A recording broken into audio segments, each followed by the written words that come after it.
My grandfather always said, don't buy a bar. So I partnered with two great guys and bought a bar that opened 7 days a week at 7 a.m. After college, I thought I was going to be Wolf of Wall Street, work for JP Morgan, hated that. And then I got into sales, which really helped me with a lot of the stuff that I do today. And right in downtown Manhattan, working for ADP, HR and payroll. And did about 3-4 years in Manhattan before I shot to Latin America for 8 years. My father and I had just exited a construction company in Guatemala, Honduras, Nicaragua, and parts of Panama. But it was time for us to get out. Meeting you was the next chapter of my life, and bigger than that, brought me home. You took me under your wing and learning what real estate in Maine was. I came from armored cars in Guatemala to driving down Commercial Street. Coming back after 15 years and being able to, work with all these other entrepreneurs in my home state has been a dream come true. Hard work will always be a challenge, but when you work hard, there's nothing that feels better. Having a beer with Fred is really about getting to people's passion and what makes them tick. Having a beer and having honest, frank, clear conversation that inspires our audience is what it's about. Cheers, Johnny. Cheers, boss. Hey, what's funny is I felt like I knew your whole history when we actually met, because a gentleman that introduced me called. I was in Treasure Island, Florida, and I got a call from Mark Beaupre, and he was explaining this young man that was in South America. He wanted to convince you to come back. You were thinking of coming back. And of course, he said your name, and I knew your dad, and I knew of your family because my grandfather would bring people from Lebanon. He was a Christian in the mountains, but would bring people to work in the mills. Would bring them to Lawrence, would bring them to Lowell, would bring them to Manchester, New Hampshire, and would bring a group to Waterville, Maine.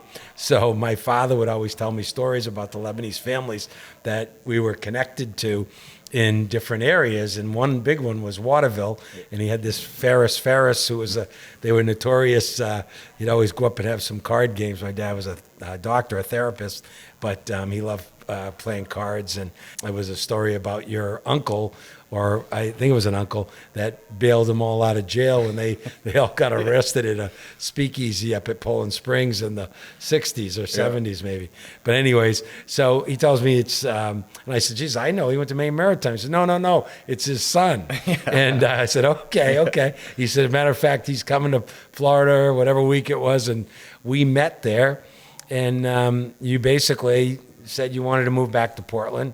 And from there, what did I say? Yeah, it was probably... What year was this? This was 6 years ago. The Treasure Island story was not only a new chapter, but one of my favorite stories. A lot of reasons that you took me under your wing. One of them obviously being the size of my nose, color of my skin, and being Lebanese is one of the best parts. But, I have a signed shirt, Sea Dog shirt at home from Treasure Island that I made you sign. That was Fred said, I don't do contracts, but I'm going to teach you how to do real estate. You're going to make no money, but I'm going to show you how Maine works. And my father and I had just exited a construction company in Latin America. I spent about 8.5 years down there building power plants. It was my dad's background, and I had a little bit of a background in it. I went to business school in New York. Went down to Guatemala, was my first place I started. We ended Honduras, Nicaragua, and parts of Panama. But it was time for us to get out, and I helped my dad sell the company and semi-retire. And I was just kind of at the end of that chapter, and I met you in Treasure Island with who I call, the Godfather, Mark Hooky Beaupre. Again, another Waterville legend group there. But worked for Marriott for 30 years, and is a very interesting character. Full circle. Over 30, right? Yeah, over 30 years. It was 32 years in hospitality, and something that I never thought I'd fall into, and I'm sure we'll get into that. But, meeting you was the next chapter of my life, and bigger than that, brought me home. I had been gone for 15 years. I was a Central Maine boy, and my family's lawyers, judges, and I carry the few politicians. I inherited the dyslexia, so I became an entrepreneur. And you took me under your wing, and there's a lot of things that you've said to me that stuck, but it was more of dirt and real estate is really what makes this world go around at times, and that's going to help you into your next step. And basically the exact timeline from 1 year to 5 years is kind of what has happened in my life, and it's been a heck of a ride. And Well, yeah, and people don't realize that in a short period of time, if you go to work and you work hard and develop, I like to say there's 3 or 4 things that matter in entrepreneurship. It's timing, it's the people you associate with, it's the perseverance and persistence, and then it's really the location. Those 3 or 4 things all relate to real estate, but they also relate to entrepreneurship. You went and got your real estate license right away. Yep. And you went with Harborview, Yep. and then basically you just went for it. You did and looked for a variety of things. Everything from, I remember during COVID, you sold a house that hadn't sold up in Waterville. It was like $500,000 and hadn't even come close to getting anybody to look at it. But Yeah. as soon as COVID hit, everybody Yeah. wanted to get out of New York. And, I got the full array of learning what real estate in Maine was. Fred kind of has a playbook for all the mentees he takes under. I started in the residential side, and from here to Sugarloaf, up to Thorndike, and kind of anything that I get my hands around, I did, and then kind of started to learn what a lot of the commercial and acquisition side, and found a niche in the businesses of negotiating deals of businesses that were being sold from an older generation to kids that didn't want to take them over, sons that didn't want to get into the grocery store business. Right. I did that up at Sugarloaf, and Definitely. Subway restaurants, things like that. So yeah, well, that's a big one too. Yeah. So go back. You grew up in Waterville. Where'd you go to junior? Yes. High school. Yeah, I went to high school in Waterville. I did the winter programs, Carabasset Valley Academy. Where Sugarloaf, USA. Sugarloaf, USA. Yeah, where Bodie Miller raced So and Seth Westcott both. Yeah. Junior year, Bodie Miller beat me in a downhill race by 30 seconds. I got off the course, went over to my dad and said, I'm not going to make the Olympic team, so I'm done. And that was, when I decided that, I was going to focus on soccer, and got recruited down in New Jersey to play Division III soccer. And it's kind of been a fun fairy tale story. What school was that? Then. So I was at Drew University, about a block away from Fairleigh Dickinson. I was one of the top-ranked D3 schools. I wasn't going to fully commit to a D1. That wasn't a top tier, nor could I play for them. Yeah. I went to a national tournament, and then that dropped me into Hoboken, New Jersey after college. I thought I was going to be Wolf of Wall Street, work for J.P. Morgan, hated that. And then I got into sales, which really helped me with a lot of the stuff that I do today, and right in downtown Manhattan, working for ADP, HR and payroll, and did about 3-4 years in Manhattan before I shot to Latin America for 8 years with my dad. Yeah. Yeah, so there were some interesting stories in Latin America that probably taught you a lot about dealing with where you are now, the porthole, and a lot of Portland, Maine. stories that I told you at Treasure Island that we won't talk about today that were great, but a lot of things that business is business. It's we're all selling something or looking for something, but like you said, it comes back to putting yourself in front of the right people. And I've been blessed with that, especially since moving back home. You've put me in the room with a lot of people who, Maine is a really special place. And like you said, with timing, I came back on the middle of when Maine and Portland was at a boom. And you've surrounded me with a lot of, amazing developers, startup business people that have really shown that we're a small state, but you can do really big things here. With hard work. And well, you've done. You mentioned the Trentons working that deal where you sold them on selling it, and then you found a group to buy it, and that's turned into a company, Mainly Provisions, which has turned into 2 or 3 locations, and you've managed through relationships. Like, it's very difficult. Oftentimes people look at everything, if they, partnerships are unique, and then sometimes you have to exit, sometimes you have to grow other partners, and but if I like to look back and look at guys that have been partners with you, and everybody seems to have done well, right? For the most part, so you had that deal. You had some other major deals. What other major deals did you have? So the grocery store, chain deal that I did, with a good friend of ours, Joe Christopher. The only reason I really exited that business was regionality. I was getting to building other businesses in Portland, and Yep. wanted to be around my businesses more. And Joe was very gracious in allowing me to kind of exit and pivot into my focus and others. We had 6 Subway restaurants together. Yep. I'm a graduate of Subway University, proudly. I remember that. Oh, yeah, I got a visor. You told me go back to college I again. went back to school for it on how to make sandwiches. It wasn't that easy. Yeah. But that's a great education to be able to. I mean, at one point, I think they had more Subways than McDonald's in the world, and they obviously had systems that you have learned about and learned from, and now going into a franchise like that, it's incredibly unique. It's just another business model. It comes down to a P&L, as you've taught me how to read and look at, but a totally different side of it. And again, it was a great run and a lot of fun. And I've always, and I've told you this, I always have an emotional attachment to development and getting into the real estate side. And I've got some great partners at the Porthole Restaurant downtown. So let's go in deep on the Porthole, because it wasn't just the Porthole Restaurant. Sure. Honestly, it was a major deal involving one of the oldest piers probably in New England. It had to be, originally was part of the Portland waterfront way back when everything was under wind power, and then it evolved. I don't know, have you studied the whole history of that pier? Yeah. I know you've been under the pier I've been a lot. under it. I've done pilings. I've built decks. I've done all that. Custom House Wharf that it sits on was the original deal that I was in Portland, Maine, was what I was originally just brokering. You and I walked by it, and I said, one day I'm gonna broker that. And you said, good luck. That's a Super Bowl.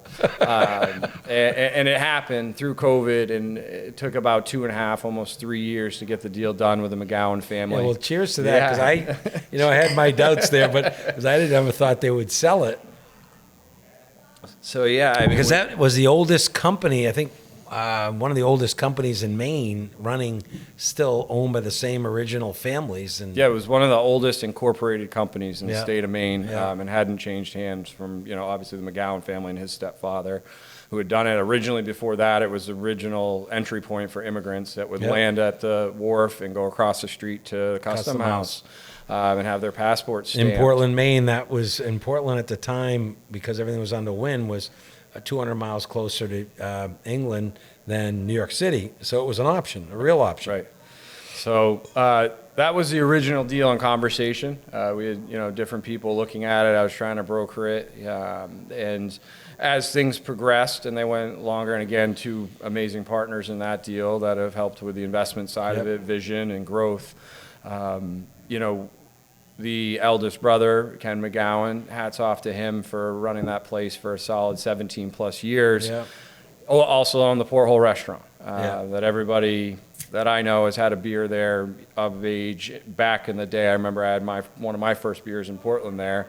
Was Comedy Connection originally. I interviewed Bob Marley recently, and he had some really fun stories about his time there, and with Oliver Keithley, who ran it, and there was some tough times dealing with the city for everybody, and even before it was the Casco Bay lines, and I ran, my friend Johnny Marr and I ran in high school booze cruises out of there back in the 79 to 80, 81, 82, and now you have the Casablanca. We've got the Casablanca that we've reinvested into, Yeah. brought it to another level. Yeah. Bathrooms we did our best, fix bathrooms, bring it up to another level, and it's a unique, it's an iconic. So they go location. to porthole.com, or what's the website? No, portholerestaurant.com. Yeah, portholerestaurant.com to get to one of the businesses that you're running now in Portland, and it's probably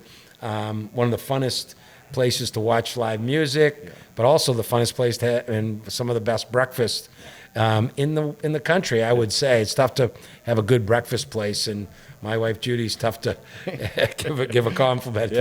She'll recommend it. My grandfather always said, "Don't buy a bar." So I partnered with 2 great guys and bought a bar that opens 7 days a week at 7 a.m. So we do very famous for that. Will never go away. You've had to deal with a lot of different changes. A lot of different personalities, and some good, some challenging, and some evolved, and that makes you grow, right? Yeah. So I learned a lot. Kevin Casey, who we unfortunately lost about 7-8 months ago. a heart attack, you got to stay ahead of it. One of the healthiest guys that happened. He was best friend, one of my best hunting buddies, and taught me a lot on the hospitality side, specifically at that location. He had 30 years with hotels and development and hospitality. And his son James there, James, such a class act. Right? Oh, he's the best. He's still GMing there and crushing it every day. And Well, and you have some very dynamic partners. I mean, Dan McNutt has become a friend of mine early on. I'm going to interview him again in the future. A lot of energy. Obviously the Goodrich. Steve is a great guy and very entrepreneurial, and I want to get him in here. Or get him interviewed at some point, because there's a guy that I've done a lot of business with, through credit card processing and a variety of other things. But so you're managing a lot of personalities, as well as managing a restaurant, as well as managing a real estate development, because you continue to develop that wharf, right? Like you're probably halfway through developing that wharf, I would say. What do you think? Yeah, we're about halfway through that. First 3 years was completely getting the place safe. We're the highest wharf point on all of Commercial Street is on our wharf. I'd call you in the middle of the winter and I said, Freddie, can I call you back? I said, why? I'm on the wharf and I got a leak. I'll be right back. Call you right back. From king tides to 18 inches of rain to the news center bothering us because they want to shoot down there. But I've been blessed with, like I said, good partners, from Kevin Casey, who I award a lot of my hospitality background and what I'm doing at Porthole, yourself as well. Steve Goodrich's entrepreneurial mind. Dan McNutt, who's just one of the legends of Maine and building UPP Global. It's been strictly support from those guys and understanding my vision, hearing some of their things when they're coming through, which usually it's nice to have an outside eye. How hospitality is. You're there 7 days a week. You're too close to it. Right. But we've built that place into something really special and created a concoction that works so well. From I'm obsessed, and I tell everybody this, with Nashville. It's one of my favorite places. I'm out there 2-3 times a year with one of my buddies, Josh Miller, who you should get on this thing. From Owens Mixers. But I brought a lot of that entertainment that we were missing, when Portland got rid of the music down on the pier, down this way. And we've become a launching point for local musicians. And I just interviewed the 12OC, and I've got the Shipyard Radio 207 with a number of artists that play. Andy Fawcett, I've interviewed her, Donnie Campbell, a variety of others we're going to do that you have given the opportunity to play there, and they love it.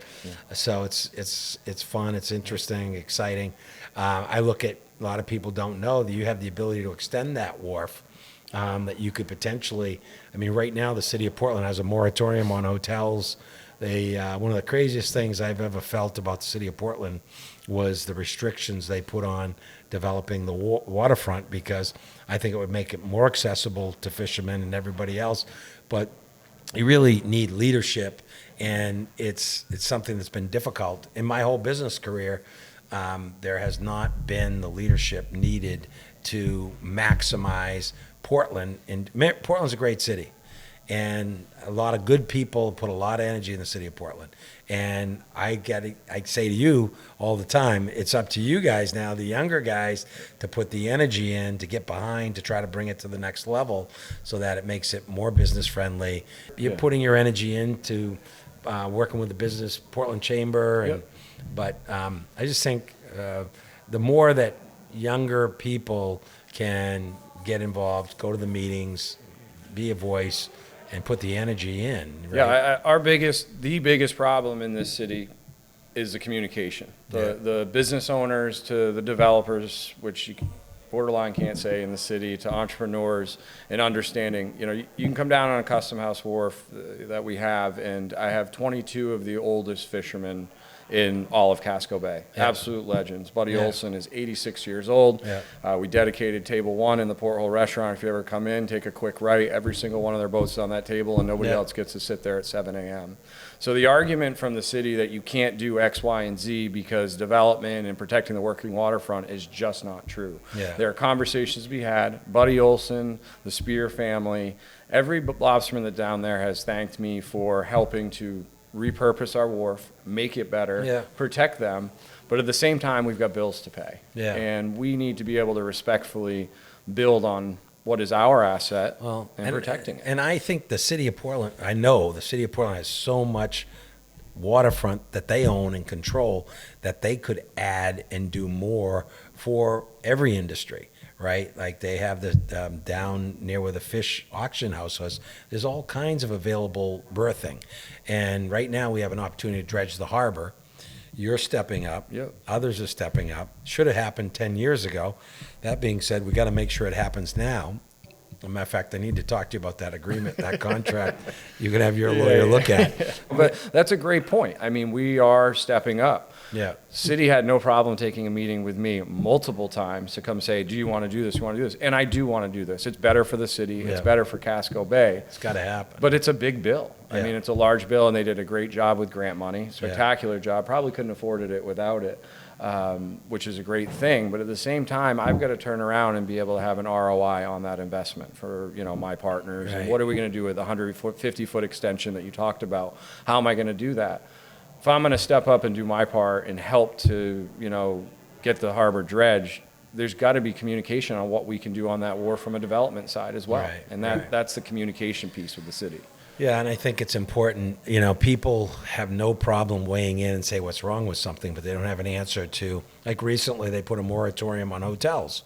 Right now, they just extended the moratorium on hotels. So there's a 6-month moratorium on hotels, and then they extend it without anybody really accomplishing anything. Right. So hotels are one of the things that bring in tax dollars, create jobs, and really don't cost the public anything. And in fact, you make money off. Right. Same thing with venues, like the venues that want to do next to City Hall. They just put a moratorium on larger venues, right? So, to me, if they have a zoning, it's existing. They should work with people that want to, deal with that. That being said, people have to get involved that want things to happen, and I feel like guys your age and a little younger have got to be more involved. Yeah. I mean, you got to be, it's just imperative. And then people, the chamber has got to be more aggressive. So it's the only way you're going to be able to afford all the social services and all the things that, the city of Portland wants to do is to get, we've probably quadrupled the tax base from businesses that weren't here. You look at the number of hotels that are here and the taxes they're paying. But this, right? So, but you personally, what's been your biggest challenge as an entrepreneur in Maine? Coming back to Maine and coming from big market where I was and kind of needling my way through, like I said in the beginning, being surrounded by a lot of the very successful. There's a difference between the successful people of Maine who want to watch other successful people come up behind them. Yeah. And then, other people that just have a hard time with seeing success, whether Right. that be because they've misstepped or have a hard time. That's been one, but truth be told, the nostalgia of coming back after 15 years and being able to, work with, all these other entrepreneurs in my home state has been a dream come true. I know my Right. mother's happy. I came from armored cars in Guatemala to driving down Commercial Street. Hard work will always be a challenge. Yeah. But when you work hard, there's nothing that feels better. Yeah. And like you told me the day after we closed on the wharf as a group, you said, you can have this beer, and then after that, you got to go back to work. Yeah. And, it's kind of what I've carried with me for a long time. Yeah. And that's just how it is. And if you like what you do, you don't work a day in your life. Right, no question. But you definitely have created something nice there, in the fact that I sit there and think about, okay, 10 years ago, in that whole little circle that was there was probably 200, best case 200 seats of restaurants. And you take the Dry Dock, Porthole, Boone's, before even Boone's renovation. Now there's probably 2,000 seats. Yeah. And I've been there recently in the last few weeks. I think it's probably one of the busiest weekends I've seen in Casco Bay, and I was out on Peaks Island, came in, and it looked like every restaurant was busy. You can't get a seat. Yeah. And we've become Commercial Street up to, all the way up to this way. It's just made our city busier. And like you had spoken about before, we need the accommodations for people. Right. The local joke is, wow, it's so busy down Commercial Street. we're busy 7 months out of the year. Take a different way. Yeah. Like, that's okay. There's nothing better than seeing a line come out of You Holy go Donut. You go up to 4th Street and you can drive right through. It's Yeah, one street up. exactly. But it's become this centralized hub and it will just be a matter of time. And we already have a little bit, but Portland being nationally recognized, have to get on that cruise ship that stops in here, which has been another blessing for the city of Portland. Yeah. Having 3 cruise ships might seem like mayhem, but that allows myself and others to keep staff on through October and November. Yeah. Well, one of the things back, it was probably 15 years ago, Amy Powers and Sandra Needham were 2 people working for the Port of Portland, and there was a Canadian group that had got some funding, and she said, would you come to Miami? And we got Don Campbell and the Reedy brothers, and we brought lobster, beer, and Donnie would play, and went to the Sea Trade show, and we basically sold Portland as a stop to grow on, because back 15 years, you might get 5 or 6 cruise ships. So now I hear people are upset about so many cruise ships, but the reality is this is a deep water port. Portland, Maine was built for welcoming people that were traveling by sea. Yeah. And Portland's never been better and more accepting, and it's got to be, I think it should be a little more accepting, and needs to be, and our business community needs to do it, but also our municipality needs to do it in the sense of making sure that the streets are clean and everything's there. And there are people at the city there that believe that as well. But I think it's critical. Like you said, it keeps people employed, and that keeps our economy stronger, which pays for schools, which pays for services, which, helps even people that are less fortunate, for whatever reason, they're on this, there may be mental illness services they need or other things. At the end of the day, without that business, it doesn't become viable, right? So I think the cruise ship business is kind of critical to that. But you also have done a lot for nonprofits.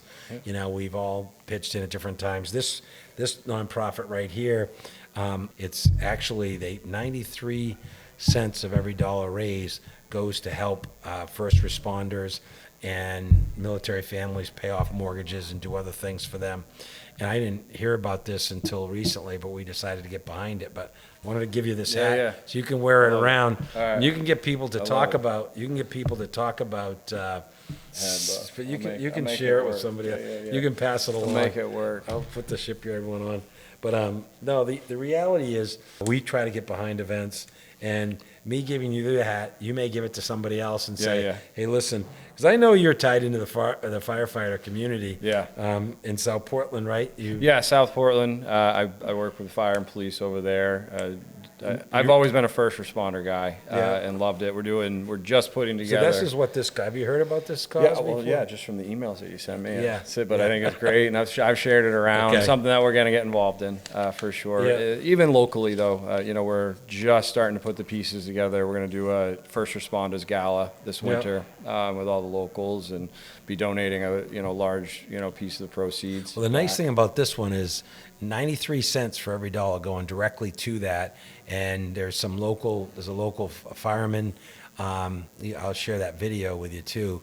And reality is, that's why I'm excited. It's an organized way to have, and I did express to you, you can get involved in a lot of nonprofits. You have to be very careful that the money makes it to the nonprofit, because you become a target to people and entrepreneurs that try to do good. Sometimes it can blow up in your face. I was talking to Bob Marley recently in a video, and he's like, I got to a point where I felt like I was working just for nonprofits, because he was doing so many nonprofit shows. So then he started to hand out tickets, let them sell them to big events. And he goes, like you talked about doing one at Lost Valley.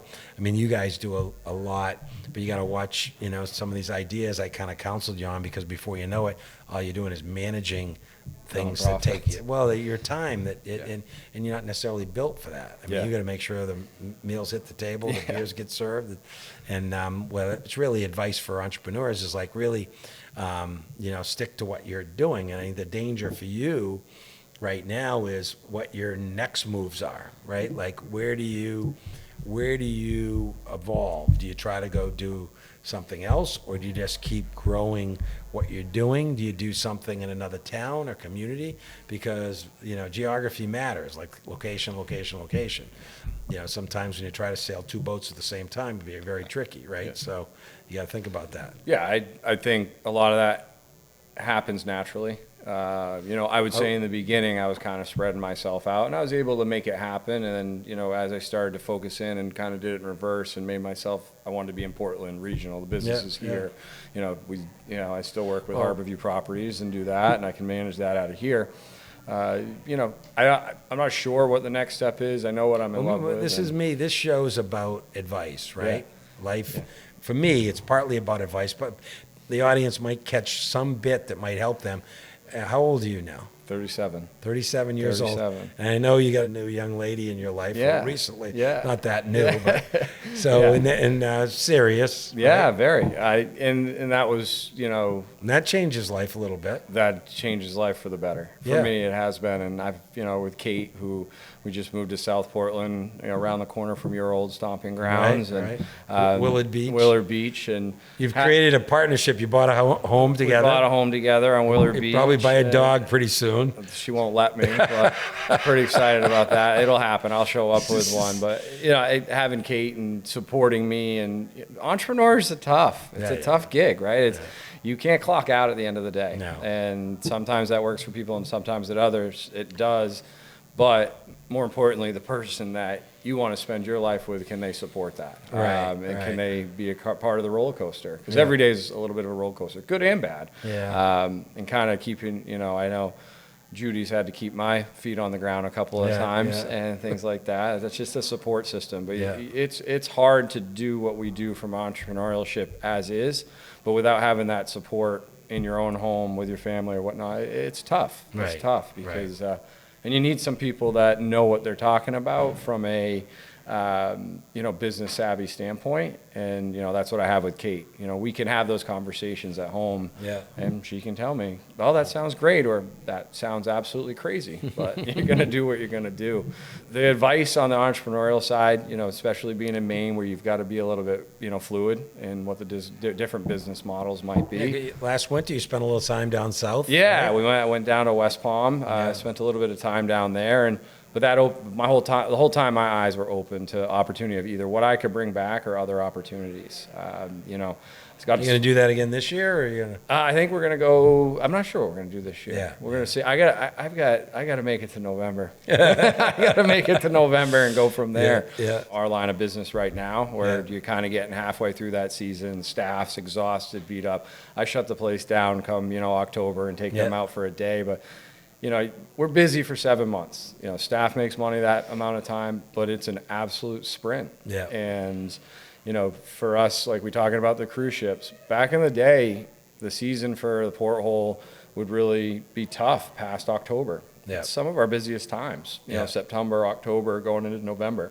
That doesn't happen without the tourism and what Maine's become and the cruise ships. Well, Portland's really become. I mean, Portland, it hit me one day when it was a guy from Spain, and he said, he was in Kennebunk. I was in Kennebunk, and he was talking, I'm going to go up to Camden and Bar Harbor and see Maine. And I said, great. He said, why don't you stop in Portland? He says, where's Portland? What do you mean? Had no clue that this was about 10 years ago. Portland wasn't really seen as a tourist from out-of-towners, and now that's why it's exploded with all these hotels and everything else. It really has become a great tourist attraction. It's a great place to work. It's a great place to visit. I've got my buddies when I was in school in New York and stuff. They come up for one visit and they make it an annual trip. So it's really become a special place. And you have a bunch of traditions. I know you have a certain hunting trip. Yeah. At least one or two, right? Yeah. I'm a pretty avid hunter. Got into that, bow hunter. Frank, who works with us, is pretty big into it. And then we do an annual trip up north, and the phone service doesn't work up there for a certain There's a little thing called satellite. I don't invest in that. Not during hunting season. Okay, then there's another big thing you guys do with your relatives. You do the football pool, right? We've got our fantasy football, 22 years strong. All those things make life interesting, right? And you seem to tie in business and pleasure and relationships and.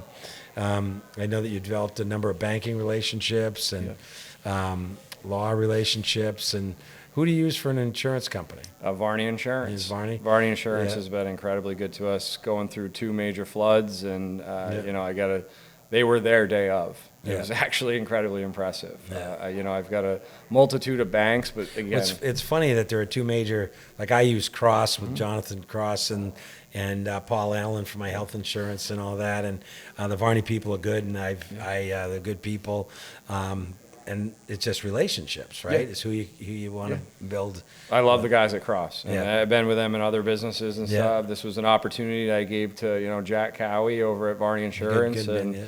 it was a relationship built and maintained. And, you know, we had the King Tide flood happen 2 Januaries ago. Yeah. And he was in his rubber boots standing on the wharf with me that next morning. You know, That's great. we ended up staying down there for 24 hours. But yeah, it's all relationship based. Yeah. Same thing with the banks. Yeah. It's who's going to go to bat for you, who believes in you. But especially in Portland, there's a lot of Right. people that would do that. Yeah, So. yeah, and there's a lot of different moving parts. They change, they Yeah. evolve, so you have to communicate. Yeah. And, but well, listen, this has been fun. Awesome. Anything else I missed or you want to say? I mean, you're gonna hate it, but you know, everything happens for a reason. Meeting you in Treasure Island was Yeah. an absolute blessing. I know that the Lebanese and darker skin thing helped me in the beginning, but meeting you changed my life and allowed me to come back to Portland. I can't thank you enough. For Cheers, it. brother. Love you. I Thank love you. you too. It's been fun.